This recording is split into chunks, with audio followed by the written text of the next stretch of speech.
Kalau katanya Stephen King di salah satu bukunya dia yang pernah gue baca, you can never forget. The only way for you to forget is, to have an Alzheimer or to be dead. Sometimes the wound or the pain is so deep that we don't even know it can be healed or not gitu.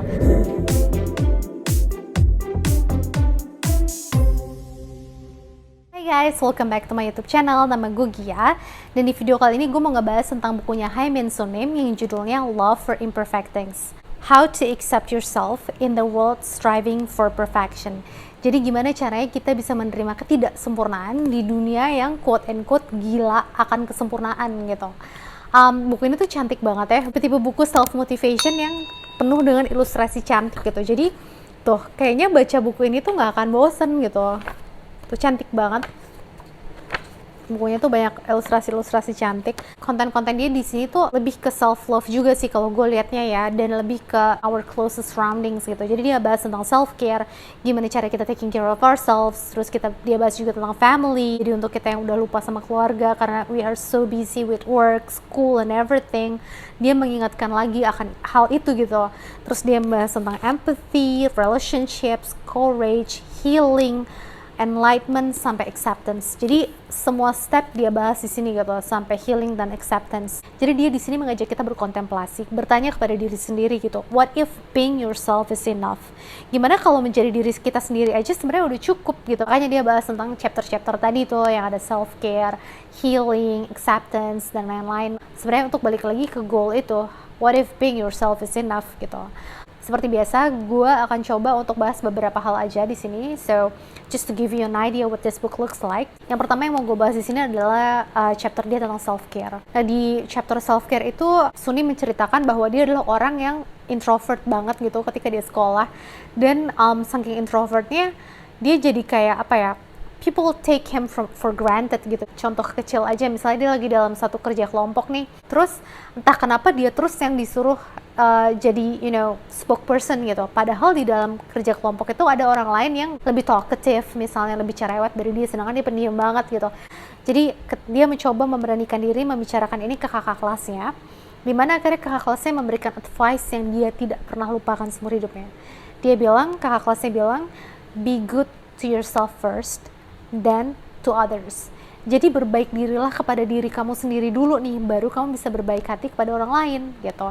Dan gue setuju banget ya, I think it's kind of makes sense, don't you think? Sama kayak misalnya filosofi masker gitu ya, yang kalau misalnya udara di dalam kabin berkurang, otomatis masker oksigen keluar kan, dan sebelum kita makein ke orang lain, kita harus pakai dulu si masker oksigen itu ke diri kita sendiri.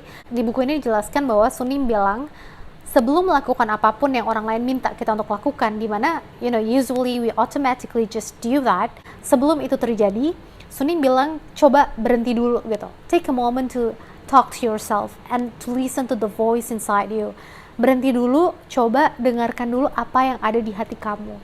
Coba tanyakan kepada diri kamu, apa ini yang kamu mau? Lalu ada beberapa quote yang gue suka banget ya di buku ini, yang menurut gue tuh relatable banget sama kehidupan sehari-hari kita. Lalu yang kedua yang mau gue bahas di sini adalah tentang healing. Ini bagus banget ya chapter dia di sini tentang healing. Jadi dalam hidup kita mungkin kita dihadapkan dengan satu atau dua orang yang melakukan kesalahan yang sangat fatal sekali terhadap hidup kita, sampai membuat kita tuh tidak bisa segampang itu memaafkan mereka gitu. Sometimes the wound or the pain is so deep that we don't even know it can be healed or not gitu. Kadang luka itu terlalu dalam sampai kita sendiri nggak tahu apakah kita bisa sembuh atau enggak nih gitu kan. Menurut Sunim, langkah pertama untuk menyembuhkan luka itu adalah untuk menerima perasaan kita apa adanya. We have to accept that we are hurt. Tapi pertanyaannya adalah, kenapa kok memaafkan itu sulit banget ya? Itu yang mungkin kita akan tanyakan. Dan di situ Sunim menjelaskan bahwa it is difficult because we cannot connect the two. Kita tidak bisa menyatukan dari dua hal, apa yang ada di kepala kita dan apa yang ada di hati kita gitu. Jadi sebenarnya kata dia, kalau kita belum bisa maafkan orang lain, ya artinya kita belum memaafkan diri kita sendiri nih. Jadi kata Sunim di sini, ketika kita disakiti orang lain, di dalam hati kita tuh bukan cuma ada kebencian, kemarahan, kesedihan, dan rasa sakit atau negatif feel lainnya gitu.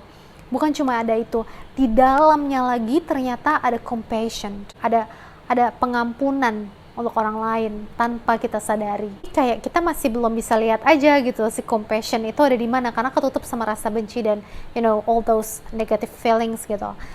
Kalau gue sih ngeliatnya kayak Pandora box gitu gak sih? Like when we're opening a Pandora box, there are lots of awful things gitu. Tapi masih ada sisa satu kebaikan di dalam box itu. Lalu yang berikutnya yang dibahas sama Sunim di sini adalah tentang acceptance. Jadi tentang bagaimana kita bisa menerima. Kita sering dengar kayak orang bilang, ya udahlah move on aja sih, lo udah berapa lama sih kayak gini terus. All those kind of things that people say, yang dimana menurut gue sendiri it's kind of annoying gitu, karena everyone knows that move on it's not that simple, ya kan? Dan kadang semakin kita memaksakan diri untuk lupa, malah semakin kuat memori itu ada di kepala kita. Sebenarnya tanpa kita sadari, yang membuat kita nggak bisa move on, yang membuat kita nggak bisa accept ourselves, itu bukan karena memorinya gitu, karena memorinya tetap ada di situ, still exist, tapi karena emosinya, kayak rasa menyesal, frustasi, marah, benci, itu kan semua emosi, bukan memori gitu. Nah, disinilah yang sering orang kayak salah kaprah gitu. Banyak orang yang misalnya mau move on, tapi mereka berusaha untuk melupain, maksain diri untuk melupakan. Jadi bukan memori yang harusnya kita hilangkan, karena it won't work anyway. You will never forget gitu. Kalau katanya Stephen King di salah satu bukunya dia yang pernah gue baca, you can never forget. The only way for you to forget is, to have an Alzheimer or to be dead. Satu-satunya cara supaya lo bisa lupa ya punya Alzheimer atau ya mati gitu, kata Stephen King, which I tend to agree. Dan di sini juga dibahas sama Sunim seperti itu. Jadi sebenarnya apa sih yang bisa kita lakukan gitu untuk untuk mencapai tahap acceptance ini? Ya sebenarnya salah satunya adalah to control our emotion. Bagaimana caranya kita bisa menghandle emosi itu gitu. How to accept yourself. Yang gimana caranya pelan-pelan kita bisa menerima diri kita sendiri, memaafkan diri kita sendiri. Nah, otomatis pelan-pelan hati kita akan terbuka dan kita bisa melihat sesuatu dari sudut pandang yang berbeda. Itulah kenapa tahap acceptance ini penting sekali. Kata Sunim di sini, nggak usah repot-repot untuk melupakan atau mencari sumber masalahnya apa, tapi cobalah untuk memaafkan diri kita sendiri. Coba having conversation with yourself gitu. Gimana nih caranya supaya kita bisa memaafkan diri sendiri?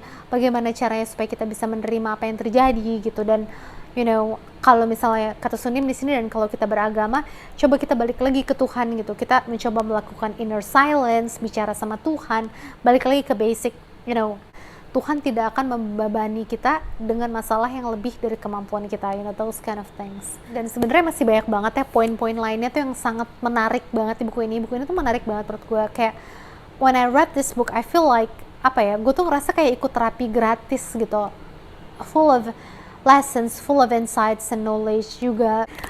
Segitu aja pembahasan untuk buku ini. I hope you guys like it. Insyaallah video ini bermanfaat buat teman-teman. Thank you for watching this video, and then I'll see you on the next one. Bye bye.